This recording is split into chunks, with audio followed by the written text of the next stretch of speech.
মাতালুল গনি থেকে নাকি? জি উস্তাদ। গফলাতুন কাগজওয়াতিন, এখান থেকে গফলাতুন কাগজওয়াতিন। গফলাতুন মানে জিহাদ থেকে প্রত্যাবর্তন করা, জিহাদের নেই। কাগজওয়াতিন মানে জিহাদের মতোই। আর মাতালুল গনি যুলমুন, বিত্তবান অর্থাৎ ধনী লোকদের তাল তাল তাল বাহানা এটা অত্যাচারের শামিল। মানে অনেকের ধনী লোকদের কাছে টাকা পায়, তখন সে টাকা দিতে চায় না, এগুলো বুঝতে পেরেছেন, যে অর্থ সম্পদ তাল বাহানা করে। মাতালুল গনি যুলমুন, ধনীদের তাল বাহানা এটা কি জুলুম, অত্যাচারের শামিল। সাইয়্যিদুল কওমি ফিস সাফারি খাদিমুহুম, সফরের মধ্যে দলের নেতাই হলো তাদের খাদেম। সফরের মধ্যে কি দলের নেতা কি তাদের খাদেম। তারপর হলো হুব্বুকা শাইয়া ইউমি ওয়া ইউসিম্মু, বস্তুর মহব্বত মানে তোমার বস্তুর মহব্বত ইউমি ওয়া ইউসিম্মু, তোমাকে অন্ধ এবং বধির করে ফেলবে। বস্তুর প্রতি প্রেম মহব্বত থাকলে কি অন্ধ এবং বধির হয়ে যাবে, এগুলো কথা। তারপর হলো তলাবুল ইলমি ফারিদাতুন আলা কুল্লি মুসলিম, প্রত্যেক মুসলমানের উপর দ্বীন ইলম শিক্ষা করা, তলব করা কি ফরজ। মা ক্বাল্লা ওয়া কাফা খায়রুম মিম্মা কাসুরা ওয়া আলহা। মা ক্বাল্লা ওয়া কাফা, অর্থাৎ ওই জিনিস যা পরিমাণে কম অথচ যথেষ্ট। মা ক্বাল্লা ওয়া কাফা, ওই জিনিস যা পরিমাণে কম, ওয়া কাফা অথচ কি যথেষ্ট। খায়রুন, তা উত্তম, মিম্মা কাসুরা ওয়া আলহা, ওই অধিক থেকে যা ধ্বংস করে, যা কি আল্লাহ স্মরণকে ভুলিয়ে দেয়। আল্লাহ এখানে মানে আল্লাহ স্মরণ কি করে ভুলিয়ে দেয়, ওই অধিক থেকে কি উত্তম, যা পরিমাণে কম অথচ কি যথেষ্ট। আসদাকুর রুইয়া বিল আসহারি, আসদাকুর রুইয়া বিল আসহারি, যে অবাধ লগ্নের স্বপ্নই সর্বাধিক সত্য হয়ে থাকে। সকালের যে স্বপ্ন এটা কি সর্বাধিক সত্য হয়ে থাকে।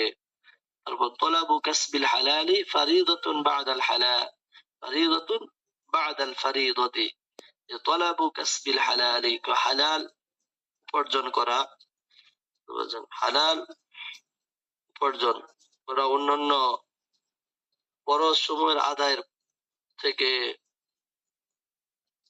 মানে এভাবে বলতে পারেন যে তলাবু কাসবিল হালালি ফারিদাতুন বাদাল ফারিদাতি, যে সকল ফরজ সমূহের আদায়ের পর, বাদাল ফারিদাতি সকল ফরজ সমূহ আদায়ের পর হালাল জীবিকা উপার্জন করাও একটি ফরজ। হালাল জীবিকা উপার্জন করা কি একটি ফরজ। তলাবু কাসবিল হালাল মানে হালাল জীবিকা উপার্জন করা ফারিদাতুন একটি ফরজ, বাদাল ফারিদাতি ফরজ সমূহ আদায়ের পর, বুঝতে পারছেন, অন্যান্য ফরজ বিধানগুলো আদায়ের পর হালাল জীবিকা উপার্জন করাও কি ফরজ। খায়রুকুম মান তাআল্লামাল কুরআনা ওয়া আল্লামা, তোমাদের মধ্যে সর্বোত্তম এই ব্যক্তি যে নিজে কোরআন শিখে, ওয়া আল্লামাহু এবং অন্যকে শিখায়। হুব্বুদ দুনিয়া রাসু কুল্লি খতিয়াতিন, দুনিয়ার মহব্বত সকল পাপের মূল, সমস্ত গুনাহের কি মূল। হুব্বুদ দুনিয়া রাসু কুল্লি খতিয়াতিন। তারপর আহাব্বুল আ'মালি ইলাল্লাহি আদওয়ামুহা ওয়া ইন ক্বাল্লা, আহাব্বুল আ'মালি ইলাল্লাহ, আল্লাহর নিকট ওই আমলই পছন্দনীয়, আদওয়ামুহা যা সর্বদাই করা হয়, ওয়া ইন ক্বাল্লা যদিও তা কম হয়। মানে সর্বদা যেটা করা হয় ওই আমলটাই কি আল্লাহর কাছে অধিক প্রিয়। ওয়া ইন ক্বাল্লা যদিও তা কি হয় কম হয়। সবসময় যে আমল করা হয় যদি অল্প হয়, সবসময় করা হয়, এটা কি আল্লাহর কাছে অধিক প্রিয়। আফদালুস সাদাকাতি আন তুশবিআ কাবিদান জাইআন, আফদালুস সাদাকাতি আন তুশবিআ কাবিদান জাইআন, কোন ক্ষুধার্ত জীবকে পরিতৃপ্ত করে খাওয়ানোই হলো উত্তম সদকা। আফদালুস সাদাকাতি মানে উত্তম সদকা হলো আন তুশবিআ কাবিদান জাইআন, কোন ক্ষুধার্ত জীবকে পরিতৃপ্ত করে খাওয়ানো। আন তুশবিআ কাবিদান জাইআন, কোন ক্ষুধার্ত জীবকে পরিতৃপ্ত ভাবে খাওয়ানো আফদালুস সাদাকাতি সর্বোত্তম সদকা। পরবর্তী হাদিস, মানহুমানি লা ইয়াশবাআনি, মানহুমুন ফিল ইলমি লা ইয়াশবাউ মিনহু ওয়া মানহুমুন ফিদ দুনিয়া লা ইয়াশবাউ মিনহা, যে মানহুমানি লা ইয়াশবানি, দুই পিপাসু বা দুই লোভী, লা ইয়াশবানি কখনো কি হয় না, পরিতৃপ্ত হয় না। মানহুমুন ফিল ইলমি, এক নম্বর হলো যে ইলমের ক্ষেত্রে লোভ করে, লা ইয়াশবা মিনহু, সে তা থেকে পরিতৃপ্ত হয় না। মানহুমুন ফিদ দুনিয়া, এমন অন্যজন হলো দুনিয়ার ক্ষেত্রে লোভী, লা ইয়াশবা মিনহা, তা থেকে সে পরিতৃপ্ত হয় না। তারপর হলো আফদালুল জিহাদি মান ক্বালা কালিমাতা হাক্কিন ইনদা সুলতানিন জাইরিন। আহ, সবাই মনোযোগ দিয়ে ধরেন, হ্যাঁ। আফদালুল জিহাদি মান ক্বালা কালিমাতা হাক্কিন, সর্বোত্তম জিহাদ হলো যে ব্যক্তি কোন জালিম শাসকের সম্মুখে সর্বোত্তম কথা বলে। বুঝতে পেরেছেন? আফদালুল জিহাদি কোন মান ক্বালা কালিমাতা হাক্কিন ইনদা সুলতানিন জাইর, মানে জালিম শাসকের সম্মুখে হক কথা বলা, এটা কি সর্বোত্তম জিহাদ। আফদালুল জিহাদি মান ক্বালা কালিমাতা হাক্কিন ইনদা সুলতানিন জাইর, হ্যাঁ। লাগাদওয়াতুন ফি সাবিলিল্লাহি আও রাওহাতুন খায়রুম মিনাদ দুনিয়া ওয়া মা ফিহা। লাগাদওয়াতুন ফি সাবিলিল্লাহ ওয়া রাওহাতুন, আল্লাহর রাস্তায় এক সকাল এবং এক বিকাল, খায়রুন উত্তম, মিনাদ দুনিয়া ওয়া মা ফিহা, দুনিয়া এবং দুনিয়ার মধ্যে যা আছে তা থেকে। বুঝতে পেরেছেন? মানে আল্লাহর রাস্তায় বা আল্লাহর পথে এক সকাল কিংবা এক সন্ধ্যা ব্যয় করা, এটা দুনিয়া ও দুনিয়ার সমস্ত বস্তুর থেকে কি উত্তম। ফাকিহুন ওয়াহিদুন আশাদ্দু আলা শাইতানি মিন আলফি আবিদিন। ফাকিহুন ওয়াহিদুন, একজন উখি বা বিজ্ঞ আলেম, আশাদ্দু আলা শাইতানি মিন আলফি আবিদিন, শয়তানের পক্ষে 1000 আবেদ অপেক্ষা অধিক শক্তিশালী। মিন আলফি আবিদিন, 1000 আবেদের থেকে কি অধিক শক্তিশালী একজন উকি, একজন বিজ্ঞ আলেম। তারপর হলো তুবা লিমান ওয়াজাদা ফি সহিফাতিহি ইস্তিগফারান কাসীরান। ওই ব্যক্তির জন্য সুসংবাদ যার আমলনামায় রয়েছে অধিক ইস্তেগফার, যে তার আমলনামায় কি অধিক ইস্তেগফার পেয়েছে, মানে দুনিয়া থাকা অবস্থায় কি অনেক ইস্তেগফার পড়েছে, আল্লাহর কাছে ক্ষমা প্রার্থনা করেছে, কয় তার জন্য সুসংবাদ। তারপর রিদল রব্বি ফি রিদল ওয়ালিদি, কয় পিতার সন্তুষ্ট, হ্যাঁ, প্রতিপালক মানে আল্লাহ সন্তুষ্ট হলো ফি রিদল ওয়ালিদি, পিতার সন্তুষ্টির মধ্যে নিহিত। ওয়াসাখাতুর রব্বি, আর প্রতিপালকের অসন্তুষ্ট ফি সাখাতিল ওয়ালিদি, পিতার অসন্তুষ্টির মধ্যে। এখানে পিতা বলতে পিতা মাতা দুজনেও ইয়া হবে। তারপর হলো হাক্কু কাবীরিল ইখওয়াতি আলা সগীরিহিম, বড় ভাইয়ের অধিকার ছোট ভাইয়ের উপর। হাক্কুল ওয়ালিদি আলা ওয়ালাদি, যেমন ভাবে বাবার, হ্যাঁ, বাবার অধিকার তার ছেলের উপর।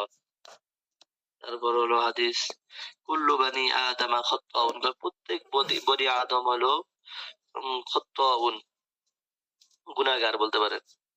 শুধু আদম সন্তান কি গুনাহগার, খাত্তাউন মানে গুনাহগার। খায়রুল খাত্তাইন আত-তাওয়াবুন, সর্বোত্তম গুনাহগার হলো যারা তওবা করে। তওবাকারীরাই কি সর্বোত্তম গুনাহগার। বুঝতে পেরেছেন? গুনাহগারদের মধ্যে সর্বোত্তম হলো যে ক্ষমা প্রার্থনা করে, বা বলেন গুনাহগারদের মধ্যে সর্বোত্তম হলো যে তওবা করে। খায়রুল খাত্তাইন আত-তাওয়াবুনা, গুনাহগারদের মধ্যে সর্বোত্তম হলো আত-তাওয়াবুনা, তওবাকারীরাই হলো সর্বোত্তম। এখন হলো নতুন সবক এখান থেকে, হ্যাঁ, 58 নম্বর হাদিস থেকে নতুন সবক। নতুন সবক দুইটা দিব, বেশি দিব না আজকে। যে কাম মিন সাইমিন লাইসা লাহু মিন সিয়ামিহি ইল্লা ওয়ামাউ, যে কাম মিন সাইমিন, যে অনেক কতিপয় রোজাদার রয়েছে, লাইসা লাহু মিন সিয়ামিহি ইল্লা ওয়ামাউ, তাদের রোজার বিনিময়ে শুধু তারা পিপাসায় অর্জন করে, মানে তাদের কোনো কিছু নেই, মিন সিয়ামিহি ইল্লা ওয়ামাউ, পিপাসা ছাড়া। অর্থাৎ তারা রোজা রেখে মানে পিপাসা অবস্থায় ছিল, এটাই হলো তাদের রোজার প্রতিদান। এটাই বোঝাচ্ছে যে কাম মিন সাইমিন লাইসা লাহু মিন সিয়ামিহি ইল্লা ওয়াবাউ, কতিপয় জাগ্রত ব্যক্তি, হ্যাঁ, কতিপয় কতিপয় রোজাদার তাদের রোজার বিনিময়ে শুধু পিপাসায় অর্জিত হয়। কতিপয় রোজাদার তাদের রোজা তারা কি পিপাসায় অর্জিত হয়, অর্থাৎ তারা শুধু পিপাসায় থাকে, উপবাস থাকে, এটাই। ওয়াকাম মিন কাইমিন লাইসা লাহু মিন কিয়ামিহি ইল্লা সাহরু।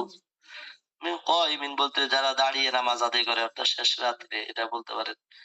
এবং কতিপয় জাগ্রত ব্যক্তি, যে তাদের জাগ্রত রাত্রি জাগরণ শুধু মিন কিয়ামিহি ইল্লা সাহর, অর্থাৎ জাগ্রত থাকাই হয় তাদের, অর্থাৎ বিনিদ্রা, নিদ্রা বিনিদ্রা পায়, এটাই হলো তাদের প্রতিদান। মানে এখানে ব্যাখ্যা আছে, পরবর্তীতে আসবে ব্যাখ্যা। তারপর মিন হুসনি ইসলামিল মারই তারকুহু মা লা ইয়ানিহি। ইসলামের সৌন্দর্য হলো অনর্থক কথা ও কাজ ত্যাগ করা।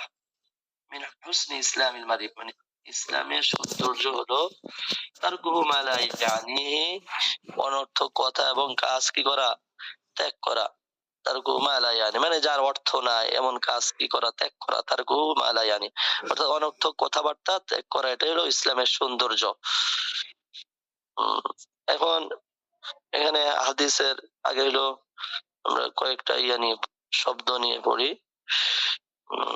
লা ইয়ানি, লা ইয়ানিহি মানে এটা হলো বাবে দরবার মাজদার, আল ইনায়াতু, আল ইনায়াতু মাজদার কি, আল ইনায়াতু ব্যস্ত রাখে, মানে চিন্তিত রাখা, ব্যস্ত রাখা, চিন্তিত রাখা। আনা ইয়ানি, ইয়ানি লা তানি, এভাবে হবে লা ইয়ানিহি। এখানে হলো ব্যাখ্যা দেখেন,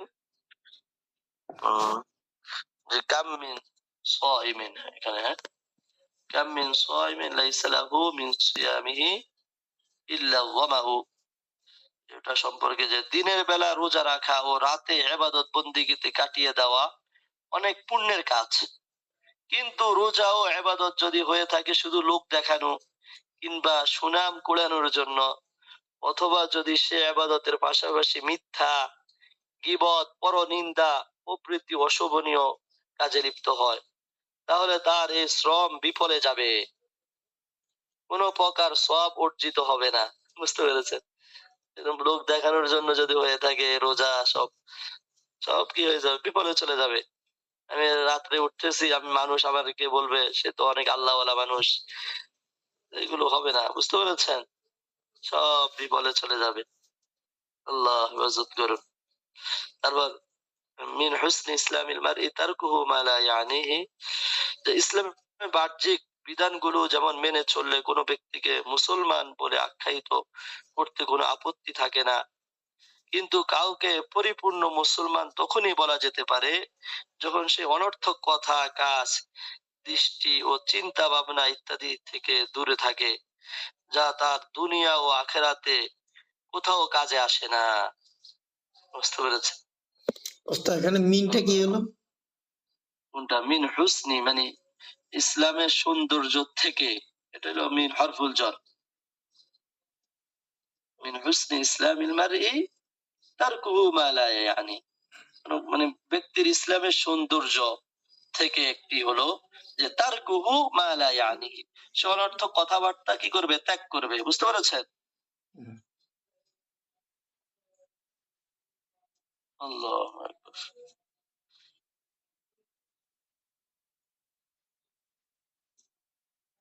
তাহলে দুইটা হাদিস নতুন দেওয়া হলো, 59 পর্যন্ত তাহলে আপনাদের থাকলো। তাহলে ভালো করে মুখস্থ করতে হবে সবাই। হাদিস এখন একটু কম দিচ্ছি, যেহেতু অনেক হাদিস হয়ে গেছে একসাথে, সবগুলো কিন্তু একসাথে শুনাইতে হবে সবার। এভাবে যদি ধারাবাহিকতা রক্ষা করেন তাহলে দেখবেন সব মনে থাকবে। আপনি যদি 1-2 দিন না পড়েন, পরে আবার সমস্যা হয়ে যাবে। বুঝতে পেরেছেন? জি ওস্তাদ। একটু মেহনত করতে হবে সবার, মেহনত করবেন, এভাবে লাগাতার মেহনত করে যান, তাহলে দেখবেন আপনার ভান্ডারে অনেক কিছু জমা হয়ে যাবে ইনশাআল্লাহ। আল্লাহ আমাদেরকে মুখস্থ করা তৌফিক দান করুন, সাথে সাথে আমল করতে হবে। যেগুলো শিখবো এটা নিজের জীবনের সাথে ফিট করতে হবে। যাই পড়তেছি, যে হাদিস পড়ছি, সবকিছুই নিজের জীবনের সাথে ফিট করবো ইনশাআল্লাহ। জাযাকুমুল্লাহ, সুবহানাকাল্লাহুম্মা ওয়া বিহামদিকা, আশহাদু আল্লা